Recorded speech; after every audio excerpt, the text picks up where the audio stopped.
Have you ever noticed how, as we age, little habits sneak into our lives that quietly push people away? It's not just about getting older or slowing down. Sometimes, it's the small things we do without even realizing that make life feel lonelier, harder, or less joyful. Take Sarah, a 70-year-old who used to light up every room with her laughter and stories. She was the one everyone turned to for advice or a warm chat. But over time, something shifted.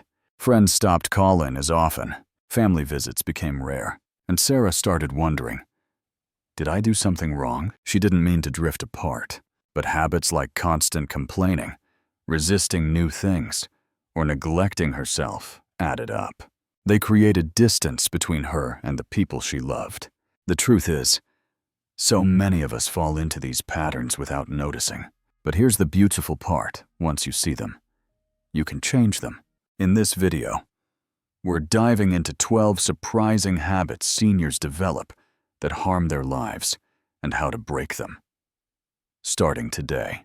These are things no one talks about, but they can make all the difference in staying connected, feeling vibrant, and living a life full of joy. Stick around, because number 7 might catch you by surprise. It's one most people don't notice until it's too late. If this resonates with you, hit that like button, subscribe, and let's start this journey together to make every day brighter. 1. Hoarding and holding on to clutter. Sarah had always been sentimental. Her home was filled with treasures, old birthday cards from her kids, stacks of magazines she swore she'd read someday, clothes she kept just in case. Every item held a memory, a story she couldn't bear to let go of. "This all means something," she'd say, brushing off her daughter's gentle nudges to tidy up. But over time, her cozy home started feeling heavy. Piles made it hard to clean. Cluttered corners made moving around tricky, and she stopped inviting friends over because it felt too overwhelming. Deep down, she felt stuck, like her home was a museum of the past instead of a place to live in the present. The truth is, clutter doesn't just fill your space. It weighs on your mind. It adds stress and makes life harder than it needs to be. Holding on to too much can trap you in yesterday. What you really need is room to breathe and enjoy today.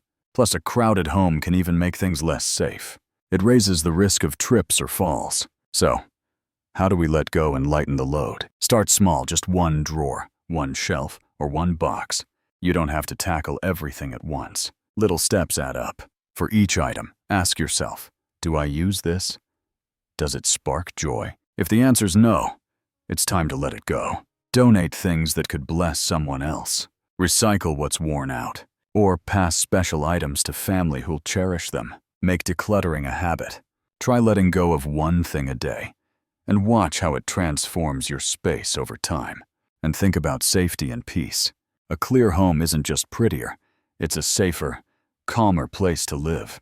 When Sarah finally started clearing out, she was amazed at how free she felt.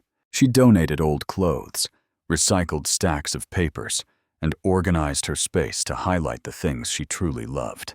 For the first time in years, she invited her neighbor over for tea. Her home felt warm again. Letting go of clutter isn't about losing memories. It's about making space for new ones. What's one thing you've let go of that made your life feel lighter? Share it in the comments. We'd love to hear your story. And keep the inspiration flowing. 2. Letting go of personal hygiene and appearance. Sarah used to love getting ready for the day. She had a closet full of bright scarves, a favorite perfume she'd spritz before heading out, and a knack for styling her hair just so. But as time passed, things changed. She stopped bothering with makeup, skipped her hair appointments, and started wearing the same comfy sweatpants for days. Who am I trying to impress, she'd think. She convinced herself it didn't matter, but deep down, she felt a shift. Strangers who once smiled at her vibrant outfits now barely glanced her way. Friends didn't invite her out as often, and when Sarah looked at old photos, she hardly recognized the lively woman she used to be. It wasn't just about how others saw her, it was how she saw herself. The truth is, neglecting your appearance isn't about vanity, it's about self-respect. When you stop caring for yourself, it dims your confidence. It makes it harder to stay connected to the world. It's like telling yourself you're not worth the effort, and that can weigh heavy on your heart. So, how do we bring that spark back? Start by getting dressed every morning, even if you're staying home. Pick something clean and comfortable that makes you feel good. Maybe a favorite sweater or a pair of earrings you love. It's amazing how a little effort can lift your mood. Keep up with the basics: a warm shower, brushed hair, trimmed nails, maybe a touch of moisturizer or cologne. These small acts are like a signal to yourself that you matter. Try wearing colors that brighten your day. Soft blues, warm reds, anything that feels alive. And don't forget something special, like a watch you cherish or a scarf that holds memories. When Sarah started again brushing her hair, slipping on a colorful blouse, even dabbing on a bit of lipstick, she noticed a change. People smiled at her again. But more importantly, she smiled at herself in the mirror. She felt like her again, ready to face the world. Your appearance reflects how you feel inside. Taking care of it is a gift to yourself. What's one small thing you do to feel your best each day? Drop it in the comments. We'd love to hear your tips and share the inspiration. 3. Becoming stubborn and resistant to change. Sarah had always been a creature of habit. She loved her routines, her morning coffee just the way she liked it, her favorite armchair, her trusty old phone that still worked fine. So when her kids started texting instead of calling, she brushed it off. "If they want to talk, they know my number," she'd say, waving away their offers to show her how to use a smartphone. "I don't need all that fancy stuff." But as time went on, the phone calls grew rare. Her family was sharing photos, jokes, and updates in a group chat she refused to join. Birthdays, funny videos, little moments of love, she was missing them all. It hit her one day when her daughter mentioned a family trip planned over text. Sarah hadn't even known about it. The truth is, digging in your heels against change can quietly cut you off from the people you love. It's easy to think, "I've done things this way for years. Why change now?" But the world moves fast. Staying stuck can mean missing out not just on technology, but on connection, joy, and feeling part of things. So, how do we stay open? Start by saying, "I'll give it a try," instead of "I don't need that," even if it feels daunting. A small step keeps your mind sharp and your heart engaged. Ask for help, and make it a moment to bond. Let your grandkids or kids teach you something new, maybe how to send a text or try a new recipe. Those shared moments create memories and ease into change slowly. You don't have to master everything at once. Just try one small thing, like watching a show your family loves or sending a quick message. When Sarah finally let her grandson show her how to text, she was amazed at how simple it was. But more than that, she saw what she'd been missing. Daily pictures of her great-grandkids, silly family jokes, little thinking of you notes that warmed her heart. By letting go of my way or no way, she found her way back to her family. What's something new you've tried that brought you closer to someone you love? Share it in the comments. We'd love to hear how you're staying connected. 4. Losing patience with others too quickly. Sarah always thought of herself as kind and understanding, but lately, little things started to get under her skin. One day at the grocery store, she stood in line, watching a young cashier fumble with her items. He was slow, dropping a can, and Sarah felt her frustration bubble up. "Can't you go a bit faster?" she snapped, shaking her head. The words slipped out before she could stop them. The cashier's face fell, his hands trembling as he tried to hurry. In that moment, Sarah saw it. He was new, nervous, just trying his best. Her heart sank. Was she becoming the kind of person she used to sigh at, quick to judge and slow to show kindness? The truth is, as we get older, it's easy to let impatience creep in. Things move slower than they used to, whether it's a line at the store, a waiter mixing up an order, or a driver taking too long. But snapping doesn't just hurt others. It weighs on us, raising our stress and leaving us feeling isolated. A sharp word can dim a moment that could have been warm. So, how do we choose patience instead? First, Pause when you feel that irritation rising. Take a deep breath and ask yourself, is this worth getting upset over? Often it's not. Try shifting your perspective. Maybe that slow cashier is learning, or the person in front of you is having a tough day. A little understanding can turn frustration into connection. Practice small acts of kindness in those moments. Offer a smile or say, "Take your time." It's amazing how those words can lift someone's spirit and yours too. And remember, letting go of little annoyances makes life lighter for everyone. The next time Sarah went to the store, she saw that same cashier. This time, she smiled and said, "You're doing great." His face lit up, and Sarah felt a warmth she hadn't in a while. Choosing patience wasn't just about being kind to him. It was a gift to herself. Have you ever caught yourself losing patience too fast? How do you handle those moments? Share your thoughts in the comments.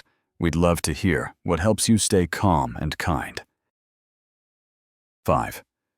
Talking too much and not listening enough. Sarah loved sharing her stories. She had a lifetime of memories raising her kids, adventures with friends, lessons she'd learned along the way. But lately, she noticed her daughter's calls were getting shorter. Their chats felt rushed, like her daughter was itching to get off the phone. One day, Sarah asked, "Sweetie, is something wrong? You don't call as often." Her daughter paused, then said softly, "Mom, I love you, but sometimes I don't feel like you hear me. Our talks are mostly about you, and I don't get to share what's going on with me." Sarah was stunned. She hadn't realized how much she'd been steering their conversations, jumping in with her own stories, offering advice before her daughter could finish, or turning the focus back to herself. The truth is, it's easy to fall into this pattern as we age. We want to share our wisdom, our experiences, but if we don't listen, we risk pushing our loved ones away. Conversations are like a dance, they need balance, give and take. When we talk too much, others might feel unheard, and those connections we cherish can start to fade. So, how do we make our talks more meaningful? First, aim for balance. If you've been talking for a while, pause and say, "What about you? How's your day going?" It's a simple way to invite them in. Resist the urge to interrupt.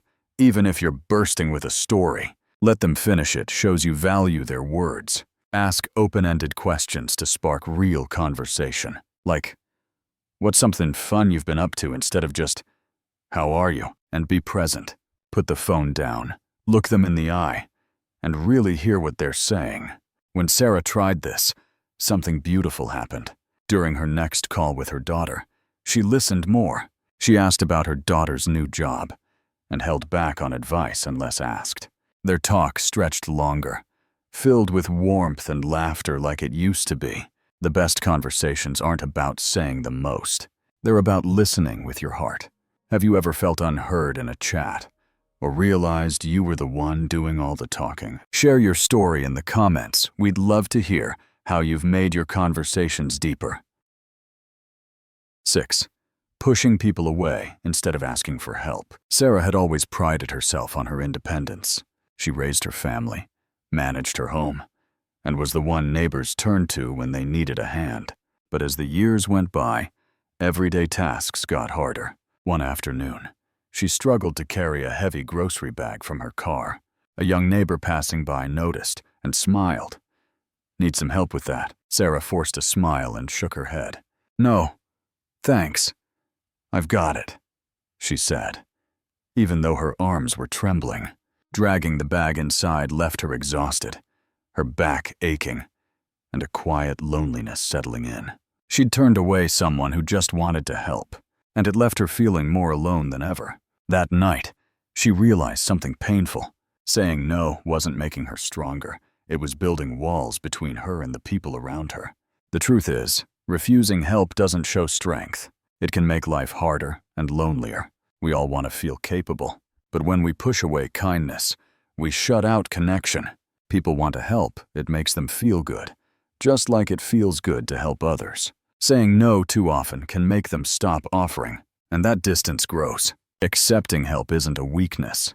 It's a way to let others care, to share a moment of warmth, and to make life a little easier.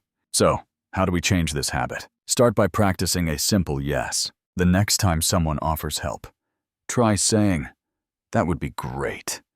Thank you." It feels small, but it opens the door to connection. If you need support, don't wait, ask directly. Simple. "Could you help me with this?" can turn a struggle into a shared moment. And remember, letting others help you is a gift to them. It makes them feel needed, just like you feel good when you lend a hand. The next time Sarah went to the store, she saw that same neighbor. This time, she smiled and said, "Actually, I could use a hand." His face brightened as he grabbed her bag. And in that brief exchange, Sarah felt something she hadn't in a while: connected, cared for, not so alone. Asking for help isn't about giving up. It's about letting love in. Do you ever struggle to accept help? Or have you felt the joy of helping someone else? Share your story in the comments. We'd love to hear how you're opening up to connection. 7. Being so frugal that you miss out on enjoying life. Sarah had always been careful with her money. She'd clip coupons, skip trips, and think twice before buying anything that wasn't a necessity. Even with a comfortable nest egg tucked away, she'd worry. What if I need this later? What if something unexpected happens? So when her friend Emma invited her on a weekend getaway to a nearby town, "It'll be fun, Sarah. We'll explore, eat good food, and just relax." Her first instinct was to say no. The cost of a hotel, meals out, gas for the drive, it all added up in her mind. She could think of a dozen reasons to stay home, but as she sat alone that evening, she wondered, when was the last time I did something just for me? She'd spent years saving for someday, but what if that someday never came? The truth is, being smart with money is important, but life isn't just about saving, it's about living. Holding too tightly to your savings can mean missing out on moments that bring real happiness, like a trip with a friend, a special dinner, or a hobby that lights you up. Studies show that spending on experiences, those little adventures or shared moments, creates joy that lasts far longer than new things ever could. You've worked hard to get to this stage of life, and you deserve to enjoy it.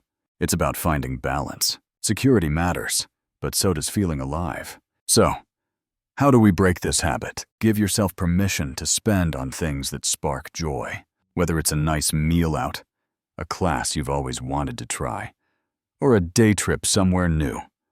Let yourself have those moments. Set aside a small fun fund from your savings, just for experiences that make you smile. It's like investing in your happiness. And ask yourself, if not now, when? Life doesn't wait, and neither should you. Sarah finally said yes to that weekend trip with Emma. She laughed more in those 2 days than she had in months, savoring good food, new sights, and the simple joy of being with her friend. As they watched the sunset together, she realized this was what she'd been saving for all along. Not just a rainy day, but a day filled with light.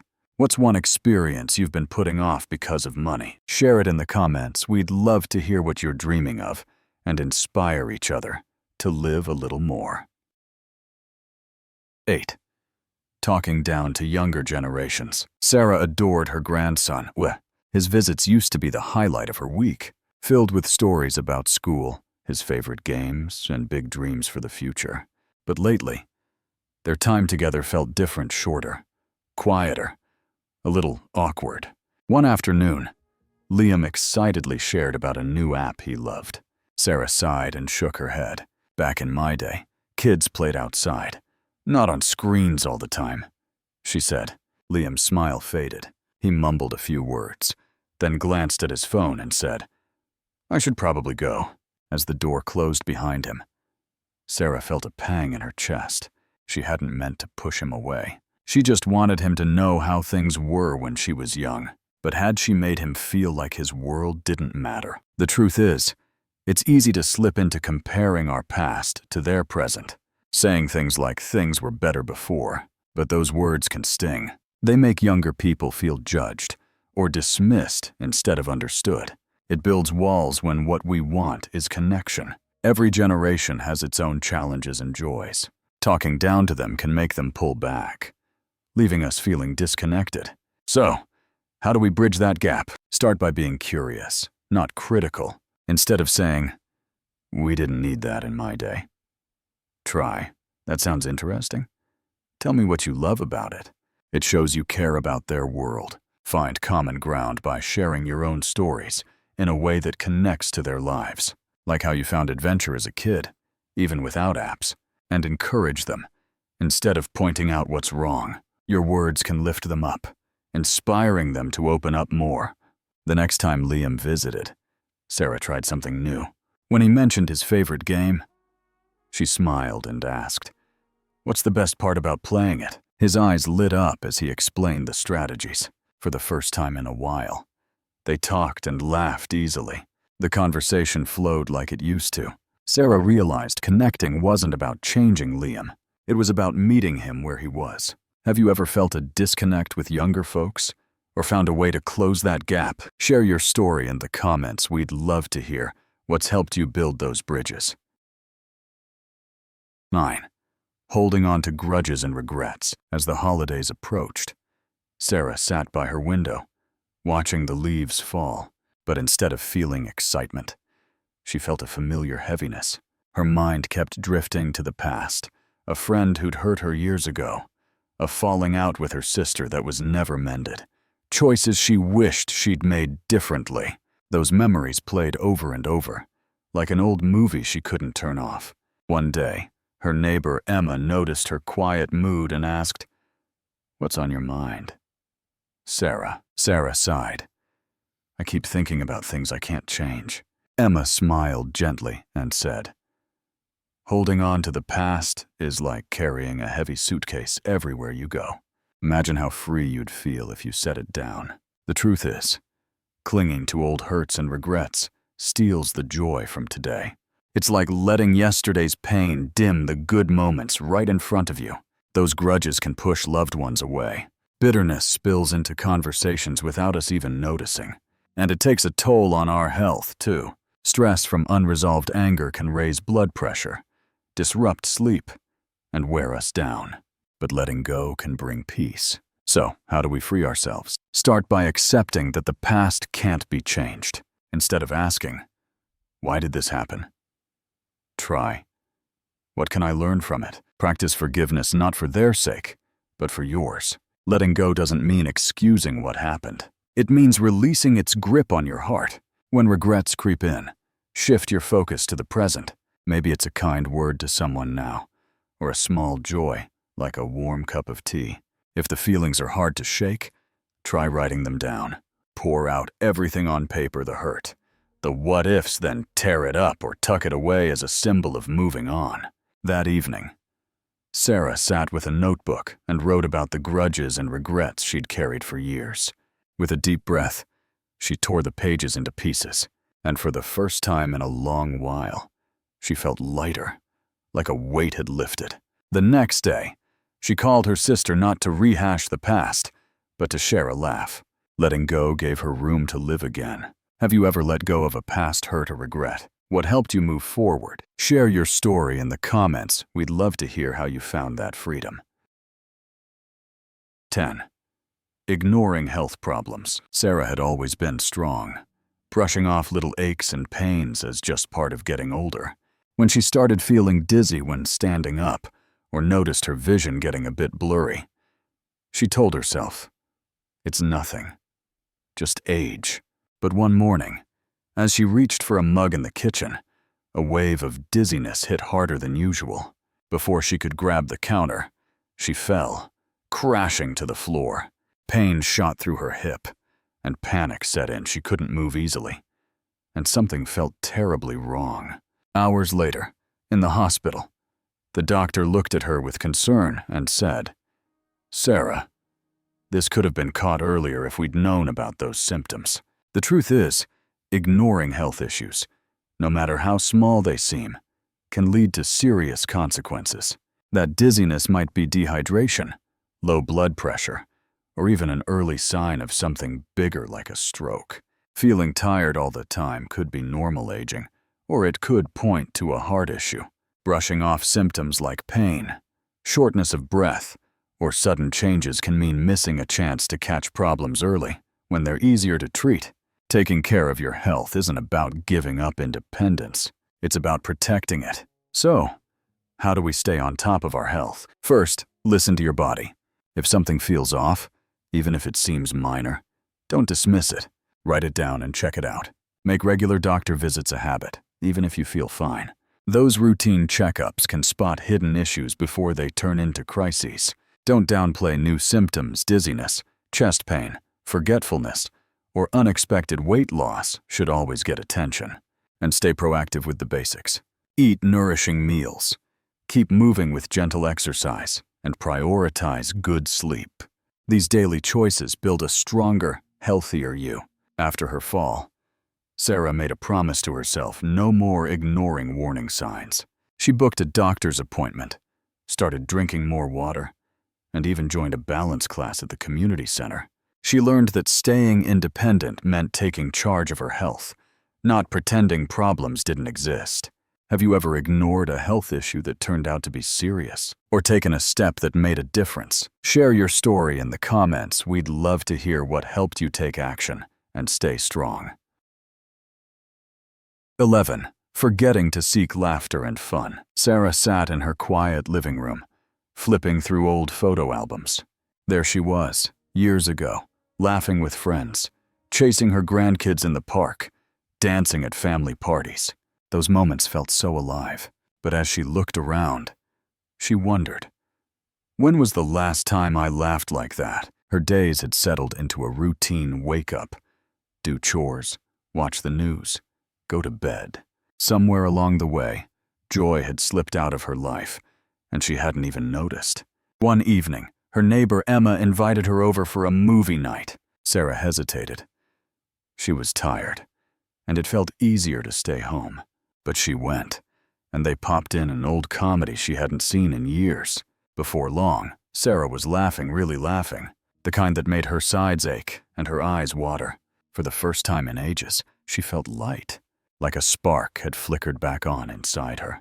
The truth is, laughter and fun aren't just nice-to-haves, they're vital, especially as we age.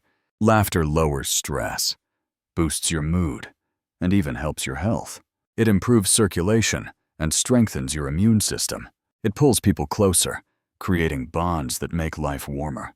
And it keeps you young at heart, reminding you that life can still be playful. When we stop seeking joy, days can feel heavy, but inviting it back can change everything. So, how do we bring more fun into our lives? Make time for it. Watch a funny movie, play a game with family, or try something new, like a painting class. Surround yourself with people who lift you up, folks who make you smile just by being themselves. Look for humor in the everyday. A silly mistake or a quirky moment can be a story to chuckle over. And reconnect with what used to make you happy. Maybe it's dancing, singing, or telling jokes. Bring that spark back. The morning after movie night, Sarah didn't turn on the news. Instead, she played her favorite old songs and danced around her kitchen, giggling at her own steps. For the first time in a long while, she felt truly alive. Joy isn't something that just happens. It's something we choose. When was the last time you had a good laugh or did something just for fun? Share it in the comments. Let's spread some joy together. 12. Slipping into negativity or being overly critical. Sarah never saw herself as a negative person. She was just being real. But as the years went by, she started noticing aches in her joints and would grumble. Getting old is no fun. She'd watch the news and sigh. The world's such a mess these days. When her grandkids talked about their lives, she'd shake her head and say, "Back in my day, we had more respect." It felt like harmless venting. But slowly, something changed. Her friends stopped lingering for long chats, dodging topics that sparked complaints. Even her grandkids, who used to love her stories, started making excuses to leave early. Sarah didn't realize it, but her negativity was like a heavy cloud, draining the joy from conversations. The truth is, it's so easy to fall into this trap. Life throws challenges, bodies ache, the world feels different, and simple things like using a new phone can frustrate us. Venting feels natural, but when it becomes our default, it pushes people away. No one wants to walk away from a chat feeling heavier than when they started. So, how can we turn this around? First, try starting your conversations with something positive. Instead of leading with a complaint, say, "I had the best cup of coffee this morning," or "The flowers outside are so pretty today." That positivity spreads like warmth, drawing people closer. Next, give yourself a 2-minute limit to vent. Get it out. Then shift to something brighter, like a funny story or a kind word. And instead of criticizing, get curious. If your grandkid's glued to a new app, ask, "What's so cool about that?" It shows you care and builds bridges instead of walls. When Sarah started sprinkling positivity into her talks, something magical happened. Her friends stayed longer, her grandkids opened up, and she felt that spark of connection again. Take a moment to think. Do your conversations lift people up or weigh them down? Share in the comments one positive habit you've tried that made a difference. We'd love to hear your story. As we come to the end of this journey, let's take a moment to reflect on Sarah's story. She never imagined how much those small habits, negativity, resisting change, letting go of joy, were shaping her life. But when she started making changes, something incredible happened. She let go of old grudges. She embraced new ways to connect, and she invited laughter back into her days. Suddenly, her daughter's calls grew longer. Her neighbors dropped by for chats, and strangers smiled at her warmth. The weight of loneliness and regret began to lift. It was replaced by moments of gratitude, connection, and purpose. Sarah felt happier, more alive, and in her heart, even a little younger. Her story shows us that while aging is part of life, how we age is up to us. Those small habits we've talked about today, they're not set in stone. You have the power to change them, one step at a time, starting right now. So take a moment to think. Which of these habits do you see in yourself or someone you care about? What's one small change you could make today to bring more joy, connection, or peace into your life? Aging isn't about losing. It's about choosing to live fully, every single day. If this video touched your heart, hit that like button and share it with someone who might need a little nudge to break these habits, too. And let us know in the comments what's one change you're ready to make. Your story could inspire someone else. Thank you for watching, and here's to living our best days, today and always.